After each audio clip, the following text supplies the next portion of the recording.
So perfect. So this is really an hour that we have together that we're going to be exploring mindfulness, art, and meditation as really simple, easy practices that you can literally do in 1 to 5 minutes for yourself.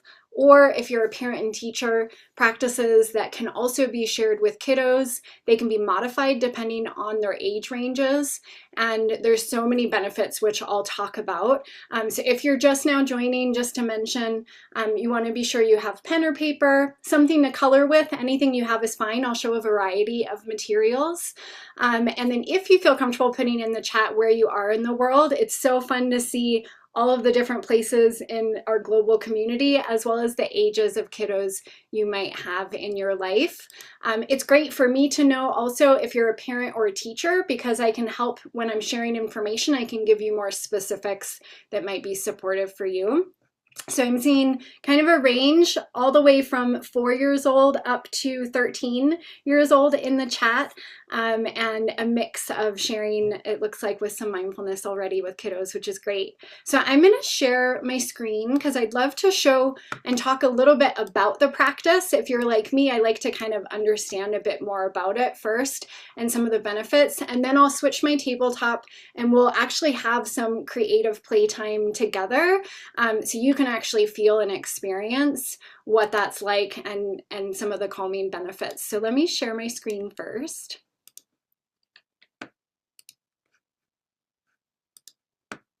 And I'll share, since I'm new to a lot of you as well, I will share a little bit about my story and how I found this work, just so you can get to know me, but majority of the time is going to be really driving into all of the practices. So I have here, this is Mindful Art for Teachers and Parents, and they're really easy practices that can help with calming our nervous system, our kiddos' nervous systems, which can also help increase focus. It can help us with connection. It has a whole slew of benefits that we'll talk about. So this is just kind of a flow for today's workshop, what you can expect for today. I already kind of named a lot of it, so I won't go into it here. I am based in Colorado in the US, and I've been teaching since 2007, and it's usually been, initially it was art only, and then I had mindfulness, meditation, and yoga as my own personal practice, and then I started teaching those as well. And I always like to share that I'm a third generation teacher. My dad and my grandfather both taught as well. So I want to share just very briefly how I found this work, because I think it's so relevant to the transformation and the healing benefits of really simple art practices when it's combined with mindfulness or meditation. So I actually found this work many years ago, back in like the early 2000s, due to anxiety and panic attacks, and then later in the late 2009 when I was being treated for cancer.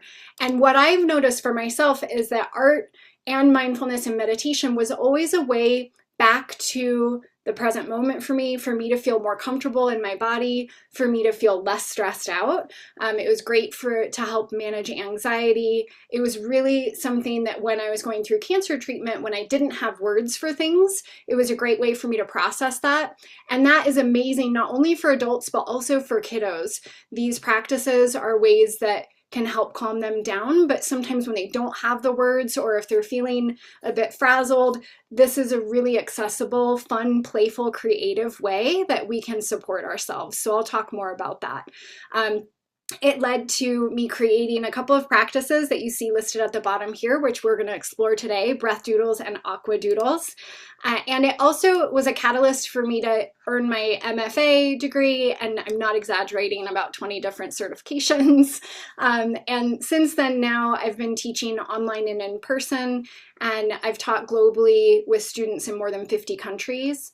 And I say that not to talk about me, but to talk about how much I think there's been more interest in mindfulness and art and meditation, that more and more people are realizing we can practice meditation in a way that is simple and fun and creative, and not a traditional way, let's say, of sitting on a cushion or having your eyes closed, meditating. Maybe your neck hurts, your back hurts, or kiddos feel like they can't do those practices. So it's just super accessible. So we'll talk a bit more about that as well. And then I ended up creating multiple internationally accredited teacher trainings. So one of them is a children's mindful art and meditation teacher training, which trains parents and teachers to share with kiddos anywhere from preschool all the way up through high school. So it's just my life's work and passion, and I want to help spread the messaging everywhere as much as possible. So I want to talk about some of the benefits, and then I'll switch my camera over so we have majority of the time that we can just create together. So, and thank you so much. I'm seeing the shares in the chat too. You're welcome to keep sharing in the chat. It's nice to see more about what your interests are, or therapy for children, or that you're interested in teaching. So that's really helpful to know. So I believe that art and meditation is something that can be fun. I kind of already mentioned we can meditate without sitting on a cushion with our eyes closed. And there's a myth, I think, about meditation of that meditating is clearing out our thoughts and not having any thoughts. And instead, meditation and mindfulness mostly is just returning back to the present moment with non-judgment as much as we can muster. So it's not that our thoughts go away, it's just that we notice those thoughts and we don't get as swept up by them or wrapped up in them or flustered. And with kiddos, this can be especially helpful. So we'll talk more about that. I also believe that we're all creative. Maybe your creativity is gardening and cooking. Maybe it's drawing and painting. I'd actually love to hear in the chat if you want to share.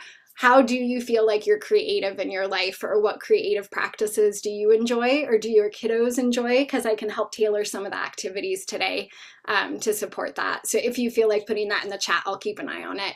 And then the other thing that I believe is that we all have 5 minutes. I just read earlier today, actually, on average, globally, adults spend 4 hours on their phone. I think actually screen time for kiddos can sometimes be higher depending, but 4 hours as an adult with screen time on their phone. So not working, that's more so like, are you doom scrolling? Are you checking social media? Are you checking emails? That sort of thing.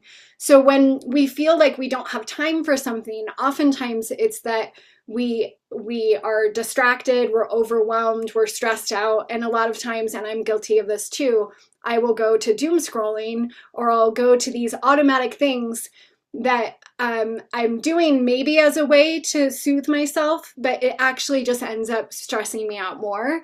And instead, what I love is that we can start turning to these really simple 5-minute mindful art activities instead of doom scrolling, and can have huge benefits from it. It's something that you can do with your kids at home. You can integrate it into your classrooms.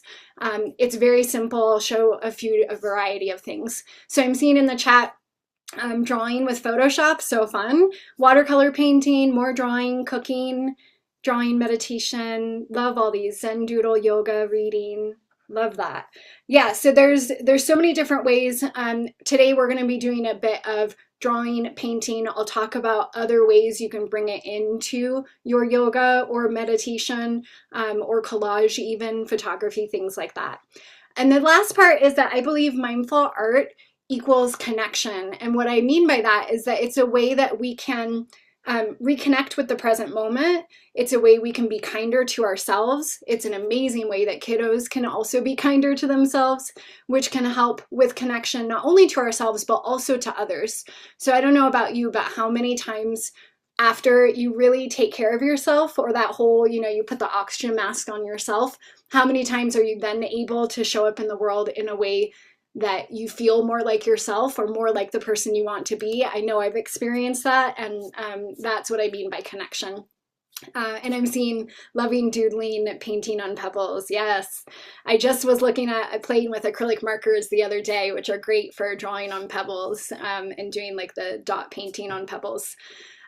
So the other thing is that mindful art, and I'm saying mindful art, but I'm meaning mindfulness art and meditation combined. I just kind of shorten it to mindful art.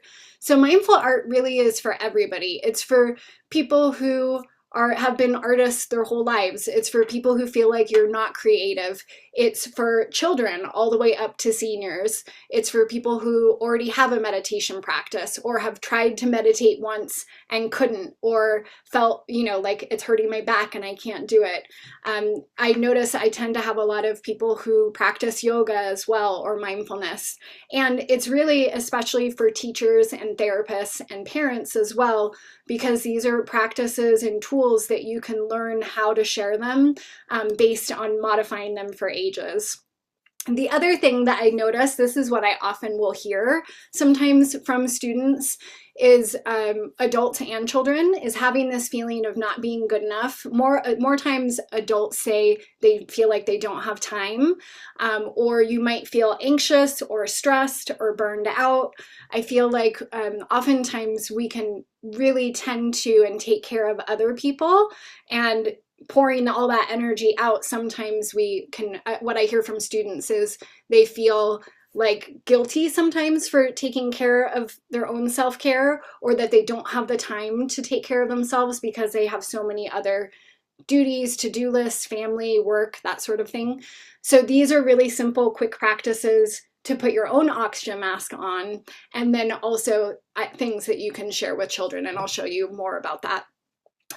It's also a new way, if you already are playing with art, a lot of what you mentioned, doodling, drawing, meditation, painting, yoga, if you already have a practice with that, I'm going to show you some new techniques and ways that you can spark playtime for kiddos, or spark some aliveness in your current practices that you're exploring, and more that you can go down the rabbit hole if you're curious to learn more.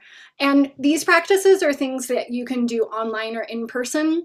So they can be practices you do right before bed with your kiddos, in your classrooms, on your lunch break for yourself, teaching them online via Zoom. So it's really versatile, and you don't need a lot of specific art materials. So I'll be showing different ways that you can get art materials at the dollar store, or likely you already have everything at home or in your classrooms. So some of the benefits, this is a very short list of a very long list of benefits that we know with mindfulness, meditation, and art. But we know that this combination can help us to feel calmer. It can help us to focus more. It can help us drop into a flow state, which I'll talk a little bit more about later, which is an amazing place to be for creativity, for productivity, for feeling really, it's when kind of time, you lose track of time. So it can be great to help us drop into flow states. And it's also really wonderful, and this might be my favorite out of all of them, is that it's a nervous system regulator. So if any of you are already familiar with the nervous system, if you are in a very hyper aroused place and you're stressed out or anxious, or if you have kiddos that are very distractible and hyper, it can help to bring that down to more of a lower baseline, so you can be more focused and have less stress or have less anxiety. And if you're on the opposite end of that spectrum, if you're exhausted and maybe in more of a freeze state or shut down, overwhelmed, I'm sure probably some of you have experienced like analysis paralysis, where you just get stuck, or you're tired and you just need to take a nap. It actually can help to bring you back up to your baseline. So I love that it can be this natural regulator for the nervous system. In my teacher trainings, I share a lot about what happens with the nervous system and certain practices that are more helpful. And these are things that naturally start to happen as you're in the practice. And then I already mentioned these can be really simple that you can do in just a few minutes. So I want to show the 3 parts of the practice, and then show a couple of visual examples of some activities, and then we'll dive in and do the practices together, because I really want most of our time being in creativity together. So really, if you were to Google online, you would see a variety of mindful art activities. Some might just be doodling, some go a little bit deeper. The practices that I teach has a 3-part framework, and it's really, a lot of the practices I see online are missing kind of the 3rd part, which is for me the icing on the cake, or the secret sauce that I'm going to share a little bit with you today. And And I'll be sharing how you can modify depending on the ages, which is something I go really in depth in my classes, because they do need to be modified. So when you're seeing things online, it's hard to know what age groups. So the first part is that if you, let's say you go to an art class or your kiddos are in an art class, the focus might be on the mark making alone, which is a very technique, like this is what we're doing, this is the material we're using. What I notice, and is, I'll speak just for some of my adult students in some of my trainings, is if that's the only focus, it can bring up feelings of frustration. We might feel like we're not doing it right. This can especially happen to kiddos in the classroom, where they might feel like they're worried they're not doing it the way the teacher has asked, or for a grade, or there can be stress around it. This feeling ultimately of what you're doing is not good enough. And instead, having this approach with mindfulness and art and meditation, where we're returning back to the present moment in a really kind way, actually can really be supportive and healing and permission giving to make marks and to create, where you don't have a lot of that anxiety coming in. The kind of foundation of this practice is that mindfulness piece and meditation piece. And I say it's the foundation because without it, really, this practice it wouldn't exist.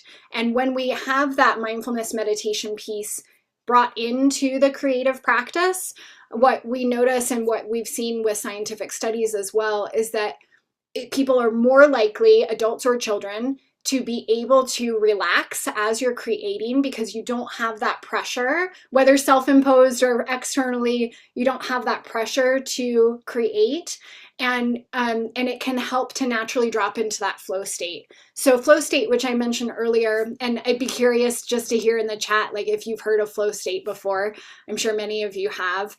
Flow state was coined by two psychologists. One has a very long name I can never pronounce, but it's basically that place where you are doing something that is interesting enough that it holds your attention, but it's not so difficult that you get frustrated and you want to stop. And it's not so easy that you get bored and check out. So these practices can be a really nice sweet spot to share with kiddos, especially if they're struggling with attention or distraction, or they're kind of struggling to find their own sweet spot. These practices naturally lend themselves to dropping into that flow state. And part of that is because we're doing things with our hands. We have the hand-eye coordination. Some of the practices we're going to be doing are synced up with the breath, and it can help to regulate our nervous system. The other thing that I notice is that having mindfulness and art and meditation together allows us to create more, and then the more we create, the more inspired we tend to feel. I'll share a story about a 7-year-old boy here in a little bit that just it makes me get goosebumps every time. And then the last part, which is part of the secret sauce that I love, is that we can make meaning with the mindful art that we create. Part of that is through different journaling prompts, different questions. We wouldn't be doing a lot of the meaning making process with young kiddos. So like 4, 5, 6, we wouldn't be doing the meaning making process as much. We'd be focusing more on the tactile sensations, the sounds, some of the breath. And then as you increase in age, we can also layer in more of this meaning making process, which can be really insightful. It was what really drew me to a lot of this work when I was going through my cancer treatment, because I was able to create the images and then create meaning of those images when I didn't have the words initially. So I want to show just a handful of different practices, and then we'll do a lot of them together so you can feel it for yourself, and I'll talk about different ways they can be modified. So breath doodles, which are some of my favorites, are very versatile. I would say out of all of the different practices I'm going to show you today, these are some of the quickest, simplest doodle activities that are great for a variety of ages. You can literally do them with just pen and paper, or pen and colored pencil, or or paper and crayon. If you don't even have paper, you can do some of these just with your finger, kind of doing it in the air or on your pant leg. If you're sitting at a stoplight, in a break, you can do it with your hand, but you can literally do it with just a sheet of paper and something to write with. So the key part with breath doodles is it's exactly as it sounds. We are creating doodles, but we're making the marks as they're synced up with our breath. And so we're actually noticing our breathing and making the marks based on what our breath is doing. So I like to think of it like you're tracing your breath on the page. And there's different ways. When we go through one of them, I'll show how you might do it for yourself and how it might be shared with kiddos. Then there's aqua doodles, which is very similar, more doodling practices that can be done with drawing or painting. And with the painting part, the reason why it's aqua is because what I notice is there can be this natural mesmerizing effect when we work with paint, where we can watch watercolors, as an example, flow on the page. You can do it with finger painting as well. I have some finger painting exercises for kids where you can see the paint, and there's part of that process that can be magical, and we can get lost in it, and it can help us to slow down just by noticing the qualities of the paint moving without us really even doing anything with it. So some of it is finger painting, straw painting, or blowing bubbles, and then also with the watercolors, watching the paint move. So we'll go over some of those. But this is the 7-year-old that I wanted to share, and then we'll dive into one of the practices. So I used to teach solely adults years ago. When COVID happened, I was teaching online, and I was sharing this practice you see on the left, which is what I like to call one of the aqua doodles. And I was teaching that practice mostly for adult women, like between 40 and 55 years of age, I would say on average. And we were doing the practice for our own self-care. And a woman who attended that online retreat that I did, she sent this testimonial to me later. And so I won't read it out loud because it's been up on the screen, so you're welcome to read it. But what was so surprising to me was that it was a moment of connection between her and her 7-year-old son that that could help him to have something that he could do for himself that helped him to feel better, have less tantrums, focus more, and especially at that time, but even still now, it's something that our kiddos, I feel like, are just in such need of. And there's different ways depending on their age that you can share, but this is a very simple one that we're going to explore today. So these are a few other examples of different practices. There's mandalas. That meaning making process that I mentioned is kind of shown a little bit here on the right, one of the activities. That's more so, I would say, for 10, 11, 12-year-olds and up. And so that wouldn't be something that you would want to do with a 4, 5, 6, 8-year-old.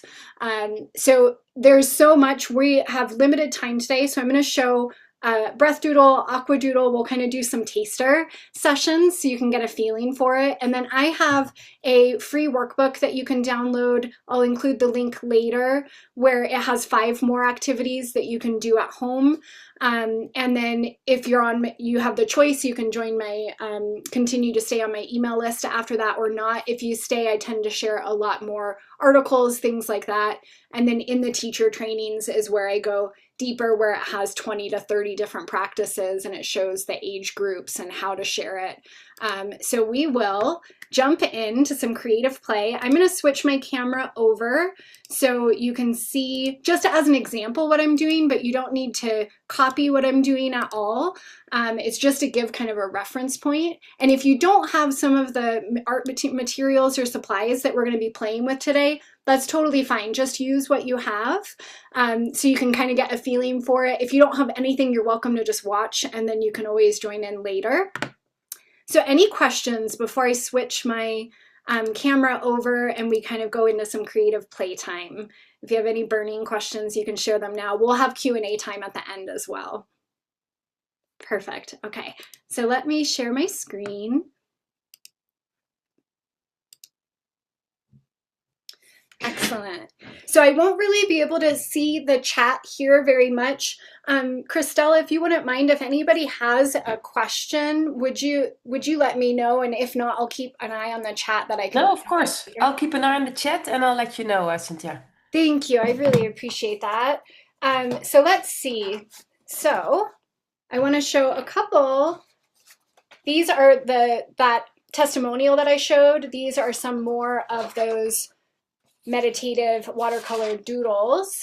And these ones, we won't do this full practice today because it takes a bit more time, but I'll explain how you do the practice if you want to play with it later on your own. So this is, I used watercolor paint. You could use gouache paint. You could use any sort of water-based media, but at the dollar store, they have the watercolor paints, you know, that come in a kit of 7 colors. That would be great. So you basically are making the painting marks on the page in a circular fashion. And then after it dries, you want to be sure it's dried completely. You're going back in and you're essentially tracing the marks that you're seeing. So if you look up here in the corner, these are called like watercolor blooms. So as the water adjusts, you can start to see these lines, and that's exactly what is being traced here. So it's almost like a reverse coloring book. Instead of drawing or coloring within the lines, we're creating the color and then we're choosing where we want the lines to go. It can be a very mesmerizing, simple practice. You can come back to the same one and do it over and over again, or you can do a new one each time. The larger the page you work on, the longer it's going to take you. So you can also do this in a very smaller shape as well. But I just wanted to show these, and there'll be more in that workbook also. But we are going to begin with some breath doodles. So for now, you just want to have a sheet of paper and a pen or a pencil or colored pencil or a marker. I'm going to just grab this colored pencil that I have here. And you're welcome to kind of watch me first and then join in whenever you feel ready. I'll say that our breathing is going to be different for everybody. So you want to follow the pace of your breath as you do this exercise. So I'm right-handed, so I'm going to start on the left-hand side of my page. If you're left-handed, it likely would feel more comfortable the opposite way. And I always begin this first breath doodle practice. I've created about 20 different ones. This one is kind of the general one that inspired the others. This is called heart breath. And I always start in the middle part of the page. It's kind of the neutral space. And so at first, we just begin by making that neutral line and just noticing how firmly or softly you're holding the pen or pencil or crayon in your hand. So just noticing that, noticing perhaps the texture of the page under your hand, and even noticing the sounds around you right now in this moment. And then on my next inhalation, as I notice my inhale, I'm going to move my pen upward. And on my next exhalation, I'm going to move my pencil downward. And we're going to continue following your breath, inhaling, moving up, and exhaling, moving down.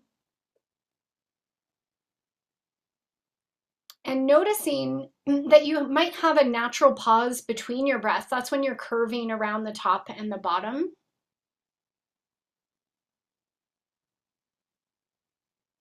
And the key part as you do this is seeing if you can return back to the marks on the page and simply noticing your breath. If you have a distracting thought or a judgment, if you start to hold your breath, just noticing that and coming back to your next inhalation.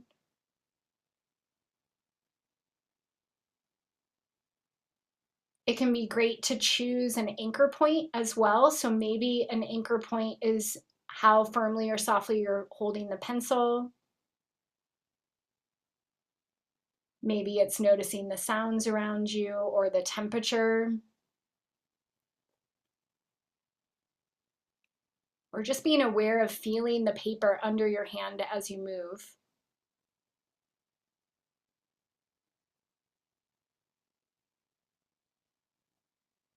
And your breath doodle is absolutely perfect, however it is. There's no right or wrong way. We're just simply noticing and doodling, and I'll share ways that you can make some of these doodles even more fun with colors later.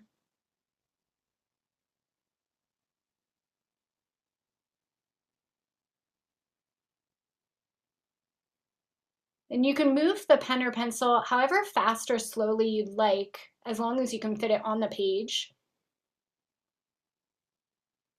and noticing if you move your pencil faster or slower, how that might change the practice for you.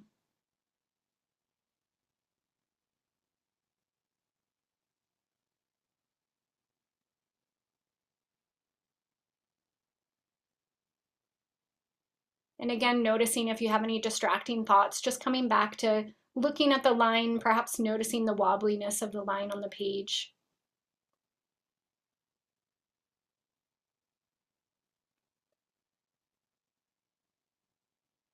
Wherever you are, taking one more breath, inhaling and exhaling.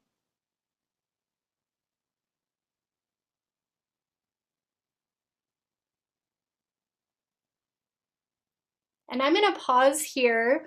You're welcome to continue if you'd like. I want to share some things that are common that people notice with this practice, and then also check in and just see, what did you notice? And you're welcome to put that in the chat, maybe how your breath was when you started or when you finished, or if you noticed anything. There's no right or wrong way in how you share about your experience. It can be really helpful to name it because someone else in the group likely experienced something that you did as well. But some things that people commonly will notice, and then I'll share how you can modify this for kids as well, is that sometimes so as an example, I will occasionally hold my breath. And when I hold my breath, I notice that I'll have like a blip in my breath doodle, or I'll notice that the line size will really vary a bit more wildly. When I drop into more of a place where my breath feels even and steady is kind of these last lines here, where the lines seem to be about the same length. And there's no right or wrong if I hold my breath, or if my breath is jumpy, or if it's even. All of that is welcome here. We're simply just kind of noticing what we notice, and having, instead of in a breath meditation noticing our breath alone, this gives us another thing we can notice, like the color on the page, the wobbliness of the line, the texture of the paper, the temperature on my skin, the sounds around me. It really brings in a lot of different tactile sensory experiences. And you can also do this. We did a regular heart breath doodle. You can also, as an example, have a kid rest their hand on the page, and you can do the same practice by tracing the hand, but as you inhale, moving up the finger, and exhaling, moving down. And I usually recommend doing that with like a larger crayon or something soft, just so you don't accidentally poke fingers as you're doing it. That's something the kid themselves could trace depending on their age, or you could do that with them. What I like about that with the hand is that it really helps to limit the time as well, which can help with focus and attention, because you really are doing just those 5 breaths. Whereas when we're doing this practice, we might, I could stay on this practice and turn the page and do this practice alone for 20 minutes if I felt like it. But I want to come over to the chat. I'm noticing Melanie saying that you're yawning a lot, and saying, haha, that's great. I love that. So yawning is actually a sign that we're dropping into our parasympathetic nervous system. So when I'm teaching online or in person and I start seeing like yawns, popcorn around the room, I love seeing that, because it's really a beautiful sign that you're starting to drop into that parasympathetic state, or even if you're already there, just relax more. So that's lovely that you notice yawning. I tend to start yawning as well a lot with the breath doodle practices. So I see Christelle mentioning, I closed my eyes at one point and that shows in the lines. So interesting. I'd be curious to hear what you noticed in your other experiences without your eyes, because our eyesight can be such a strong visual, or such a strong sensory experience. So I'd be curious to hear about that if you feel comfortable sharing. Yes, of course. Oh yeah, and you're welcome to just unmute and share if you'd like. Now, I noticed when I paid attention to the lines that I want to do them in a perfectly straight line. And on the moment that I closed my eyes, they became a bit more wobbly, and then I got carried away in the drawing more. And when I looked at it, it was trying to do it good. So have these perfect straight lines. So that's interesting to notice. I love that. Thank you for naming that, because it gives another way, if part of that perfectionism is coming in, that you can soften around it. One thing I talk about a lot in my mindful art classes and with my teacher trainee students is perfectionism and the inner critic, because it comes up so much. Especially I notice with creative practice, because we're doing something new, maybe slightly outside of our comfort zone, we're stretching our comfort zone, and that can bring up our inner critic. So I appreciate you naming that. So I'm seeing Marianne sharing, and I'm just going to switch my screen here just for a moment so you're not just staring at my page. So I'm seeing Marianne say that you found such a lovely, playful way of connecting to your breath. Love that. And that you noticed you wanted to adapt your breath to influence the length of the line. Yeah, so another thing I tend to hear from students is there can be a really interesting question of, is my breath, am I tracing my breath, or is now my breath being influenced by the line that I'm making? And I find that can, when you kind of start getting in that place where you're like, I'm not sure if it's my breath or the line that's starting to do it, that can be a really interesting, fun place. And also great awareness to just notice wanting to influence the length of the line. Esther mentioning also had longer lines in the end and felt warm inside. A sign of the increasing length in the line can also be that if you're doing the same pace with the mark, that your breath is elongating, and that usually can be a sign of that more relaxation response as well. So I tend to see that as well, the increasing in the length line. Vanessa saying that length line became stronger at the end, and noticing the writing going slower. I noticed that the writing went slower in the beginning. Interesting. Yeah, I love this practice because it's so there's so many shared experiences, and it's unique to you every single time that you do it. You could do the same practice every day for the rest of the week, and you're going to have a different breath doodle every time. And I mentioned that there's 20 different breath doodles I've created. We're going to do a second one so you can see how different they can be, because each one kind of focuses on a different intention, shape, and it can really change the whole practice. I want to share just one other last thing, is that another thing I sometimes notice is, as I make the lines, if your lines start cascading downward, that usually is a sign that your exhalation is becoming longer than your inhalation as well, which can sometimes start to happen, but it's just something interesting to notice. So we're going to switch over to another page, and I'm going to choose a different color just because, but you're welcome to stay exactly with what you have. And you want to have the page vertically, and it might be easier to kind of watch initially with the explanation and then join in whenever you're feeling ready. So the first practice focused a lot on the breath and the doodle. This practice, which I call Highline, it focuses on the breath and doodle, but also our thoughts.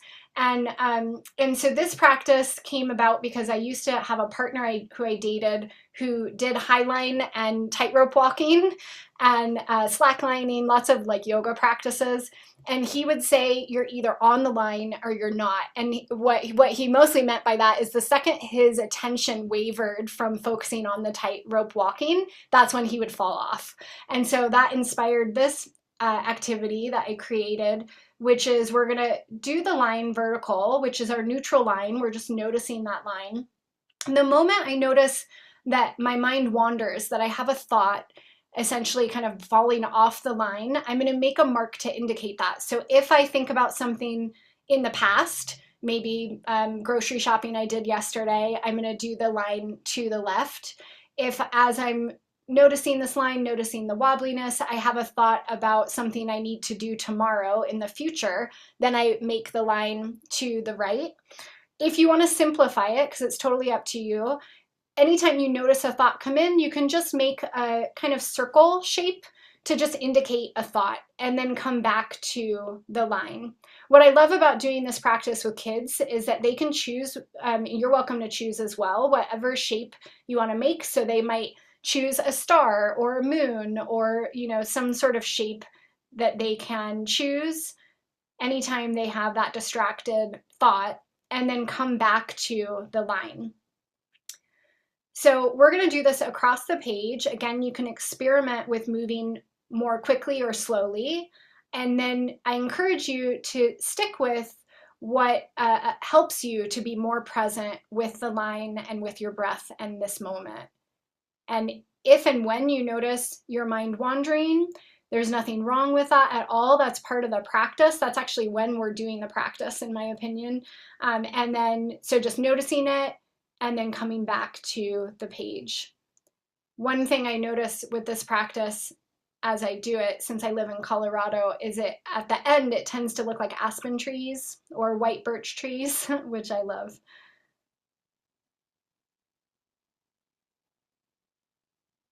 So I'm going to give a little more space just so you can notice your own thoughts as you do this practice, but I'll give some additional tips as we go.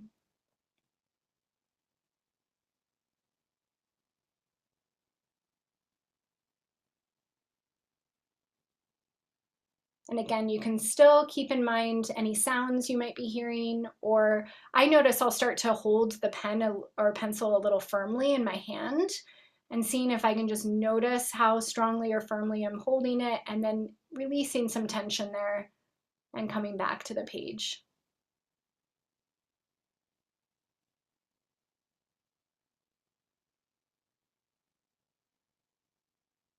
Noticing if you have any thoughts about wanting it to be a particular way, and just honoring that thought and coming back to the anchor in the page.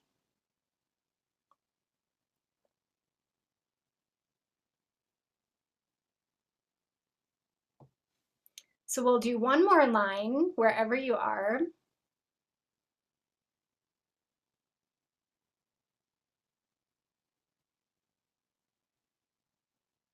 You may even notice you might be using more of your whole arm instead of just your wrist as you make the movement now.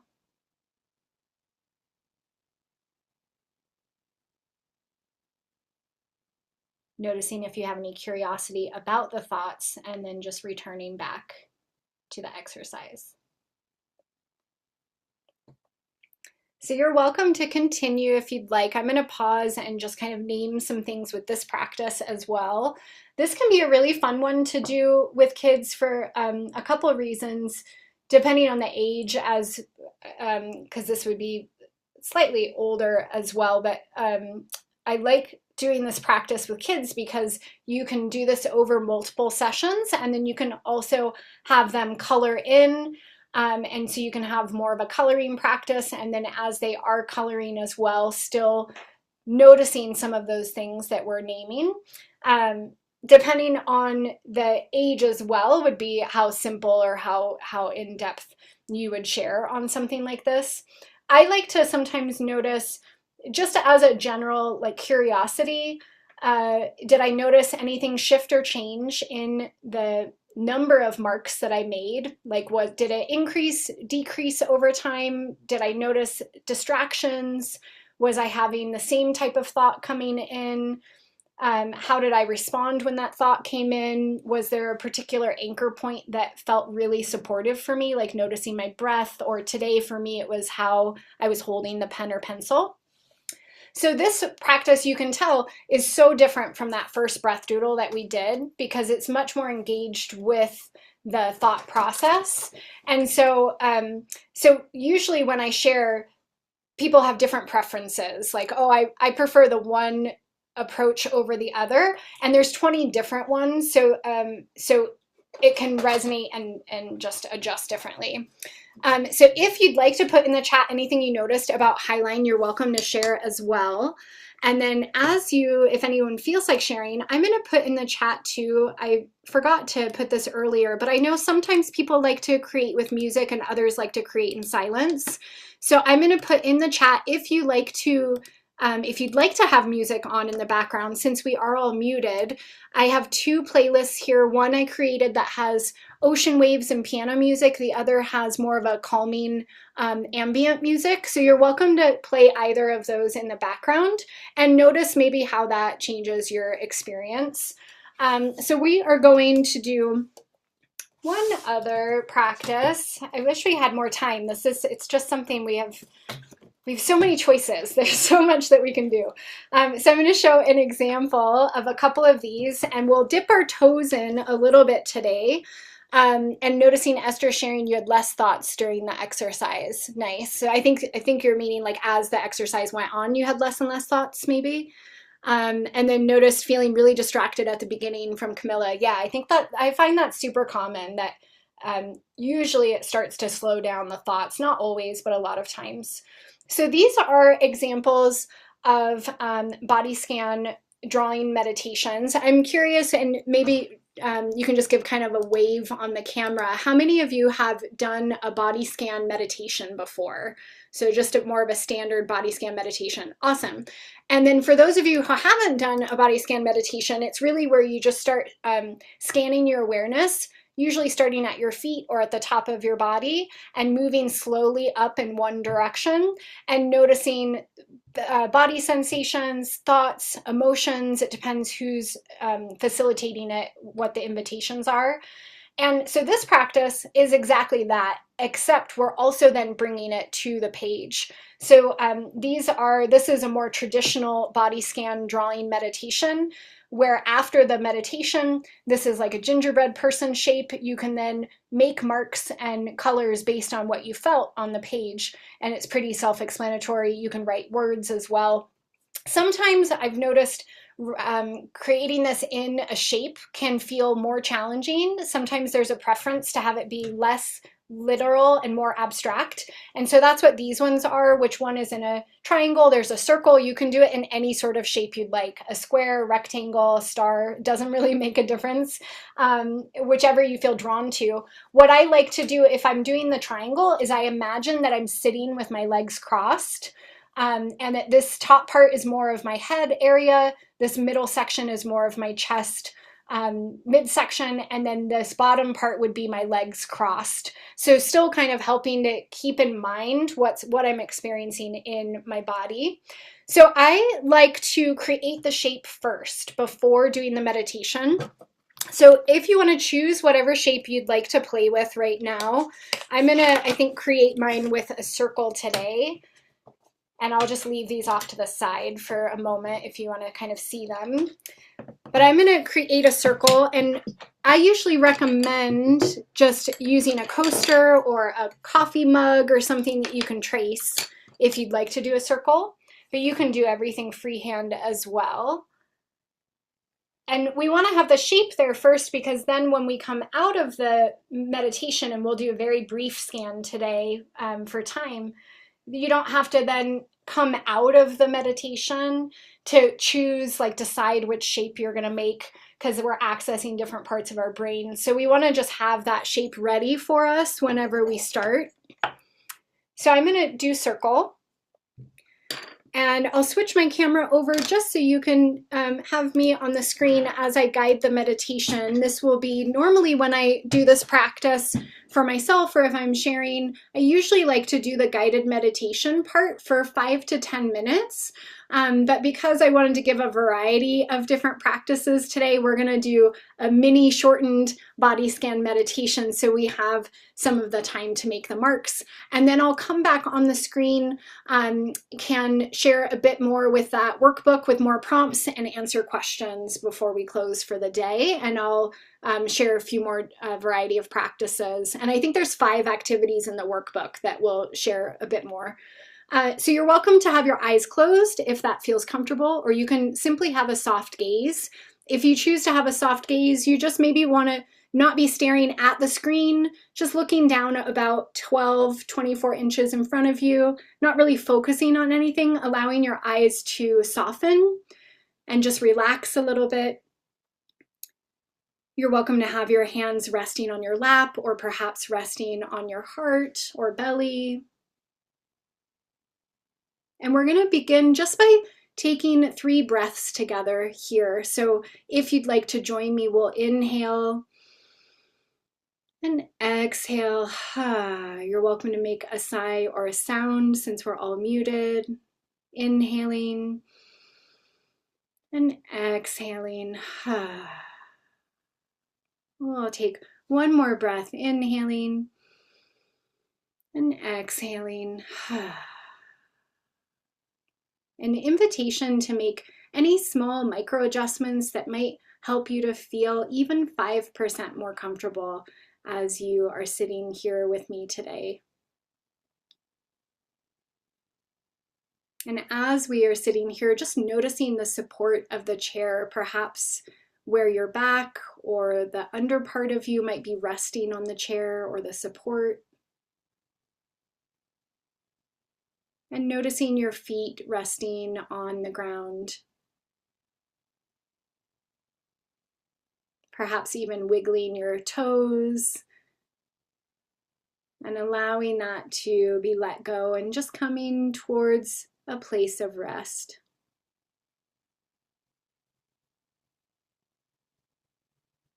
And becoming aware of if you feel any sensations in your feet, perhaps tingling or warmth or coolness.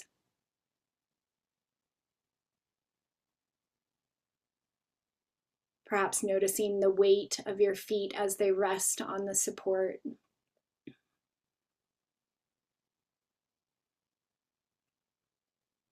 And then we'll begin by scanning our awareness up through our bodies, moving up towards your ankles and your calves. Just noticing any sensations along the way. And you're welcome to go at whatever pace feels good for you, or you can follow along as I help us move up through the body, noticing our knees and our thighs.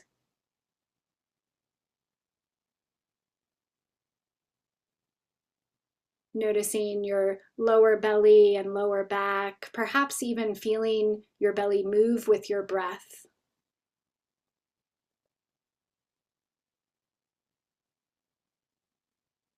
Noticing the movement of your breath up towards your chest area and even all the way around your ribs towards your back body.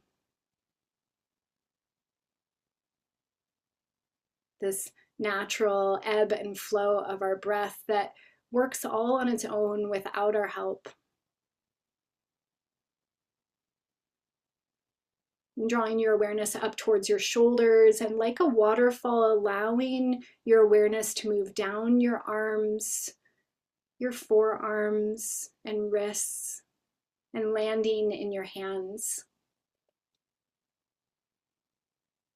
We have so many nerve endings in our hands, so you might be feeling a lot of sensation in your hands, perhaps tingling or warmth or coolness.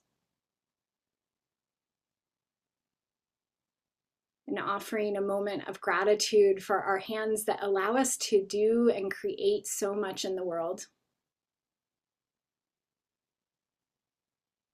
We'll move back up our arms towards your chest and neck, and all the way up towards your face. We can sometimes hold tension between our eyebrows or on the outer edges of our eyes. Just noticing any tension or sensations and allowing them to soften just a little bit if that feels okay.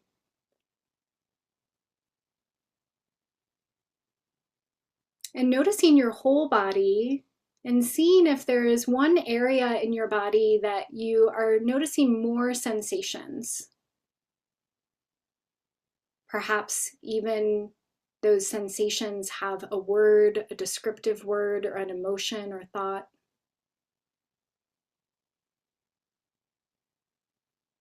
And noticing if something does not come to mind, that's absolutely okay as well.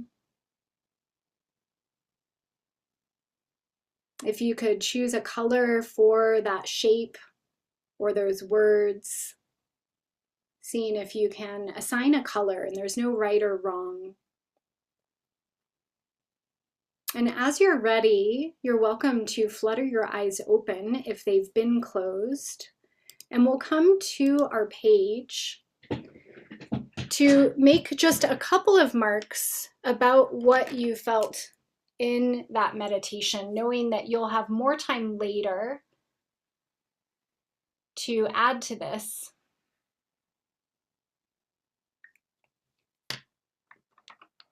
and knowing whatever shapes or colors you decide to add are totally perfect for you in this moment. So if I felt tension in my shoulders, I might draw that as a red squiggly line, but for you, that might be something else.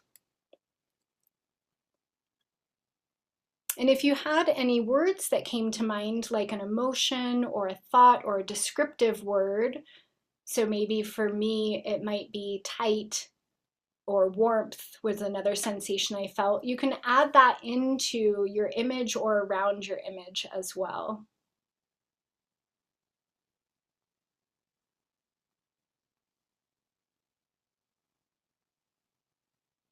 And seeing as you do this, if you can still notice the sounds, how firmly or softly you're holding the pen or pencil in your hand.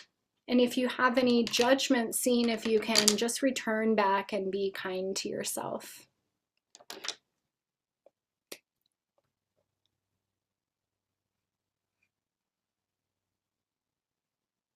And so this body scan that we're creating will also change every day for you. So this is a practice you could do in just a few minutes. You can always come back and add more to the marks that you have on the page.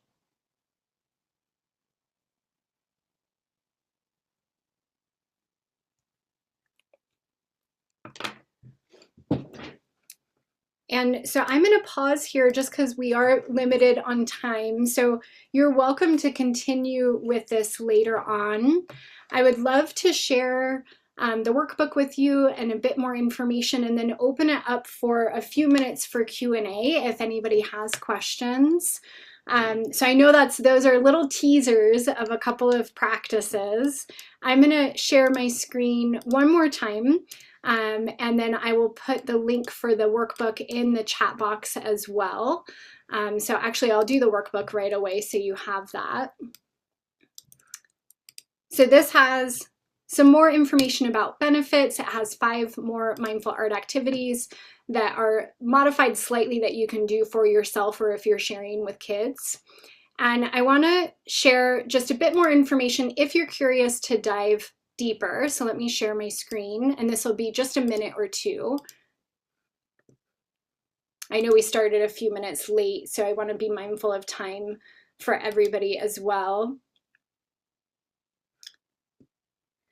So I do want to mention, I mentioned earlier the Mindful Art for Kids teacher training. If you're curious about how to bring some of this work into the classroom, how to modify different practices based on age ranges. This is an internationally accredited program, and it includes all of the training, but also lesson plans, how to have it structured, how to adjust it based on the ages, and even for parents, how to share and bring it at home. So it's all self-paced, and then there's also additional support coaching that I give you. So I normally don't mention that on these types of workshops, but because it is Black Friday week right now, I want to mention it because if you're curious about joining, it is $100 off right now, and so I'll put that in the chat box. So if you're curious, it's a good time to join, but there's no pressure at all. And definitely just with the practices we did today, that's something that you can integrate into your daily practice. And then in the workbook as well, there's more that you can kind of play with. So I just put that in the chat box if you're curious to see more about it. And actually it's 120 off for this week through the 1st.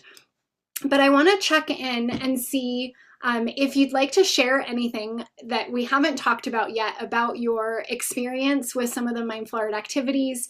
If you have any questions, I'm happy to clarify anything about what we did together, or if you just have other questions.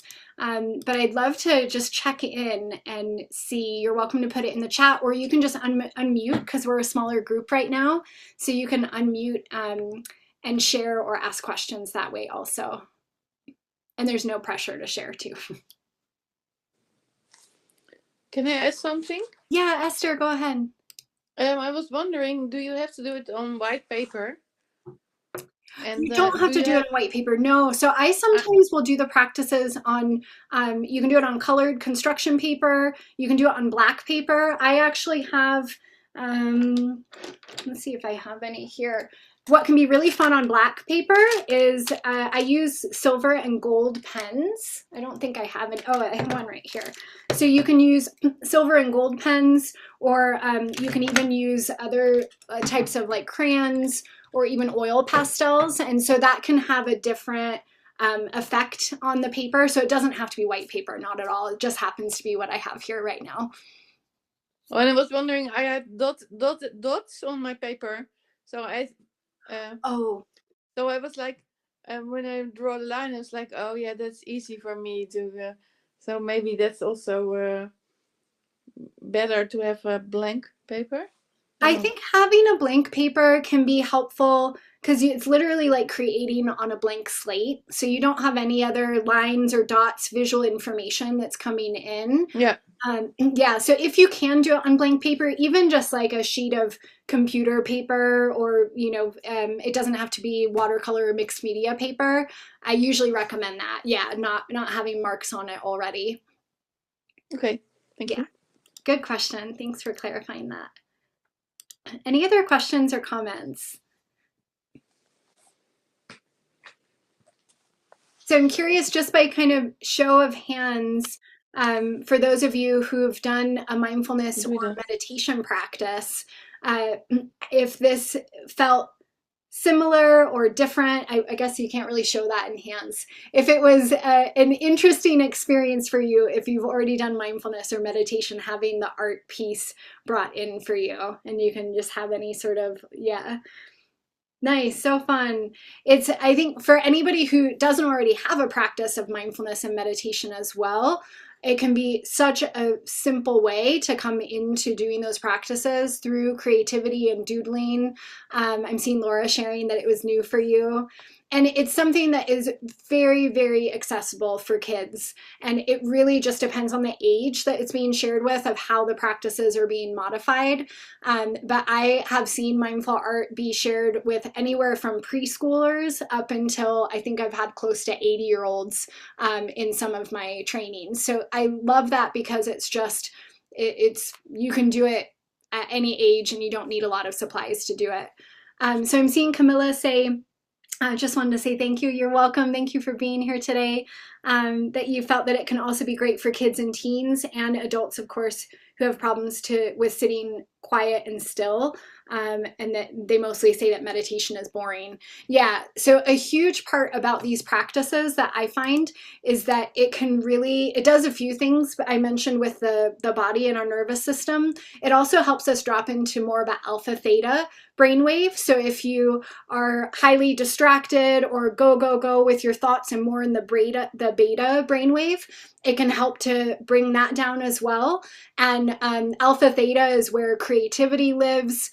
It can be amazing for focus. That's where flow state lives as well. So there's, I find it is doodling, and there's so much more to it that is really combined in with some of the foundations of these practices. And then I'm seeing Willie share that art piece makes it more accessible for a lot of people. It is less strange. Yeah, it's not a formal practice. And I'm sharing so there's different prompts and exercises, and there's ways those can be modified. And one of the core principles of mindful art that I teach is that it's focusing on the creating and process itself, not the product, not the final end result. And that there really is no right or wrong way to do the practice when we have the core foundations in place, which is the mindful awareness, having certain principles and foundations. So I find that it's just a lot easier. It's not really rigid. And then I'm seeing Annika, maybe, if that's how you say your name, sharing, yes, drawing adds a special element to mindfulness or visualization or body scan. It makes it visual what happens inside. Yeah. So I'll share this last little tip for the body scan drawing because we didn't have time today. One thing that I love to do with the body scan drawing is noticing opposites in your body. So if you have a sensation, maybe it's tension in my shoulders, noticing an opposite sensation, maybe it's cool spaciousness in my feet, and having that awareness back and forth. It's great if you are an adult that struggles with chronic pain, or again for attention issues for adults or children. So I just wanted to mention that. But if you have any follow-up questions, if you're curious about any practices, please feel free to email me. Information is on the links that I shared there. I want to be mindful of everyone's time. I know we started a little late, but I want to be sure that I don't keep you all day because I would love to. So I'll come back to Christelle. I'll send an email also with the recording and replay so you can always watch this back. But thank you so much for having me, Christelle, and also everyone for being here today. Thank you, Cynthia. It was a real pleasure having you. I feel, I hope that I talk for the rest of the group and I say I'm really inspired and I love the exercises. I think a few of them really integrate well with Eline Snell's method. We do, for example, a body scan within the method, and I think it's a great addition to do this drawing afterwards. So no, I feel really inspired. I hope the rest is too. And thank you again for your time and all these wonderful exercises. Yeah, I invite everybody if anyone wants to know more to contact you or contact me, and then I'll connect them with you. So thank you, and well, hopefully we can do this again in the future. It was I loved having you on this mindful talk. Oh, thank you so much. Yeah, I'd love to connect and share more again in the future. And I appreciate all of you being here today and trying something new and fun with me. So thank you. Thank you, Cynthia. Thank you. Thank you so much. Have a good day, everyone. You too. Bye bye. Bye bye. Bye, everyone.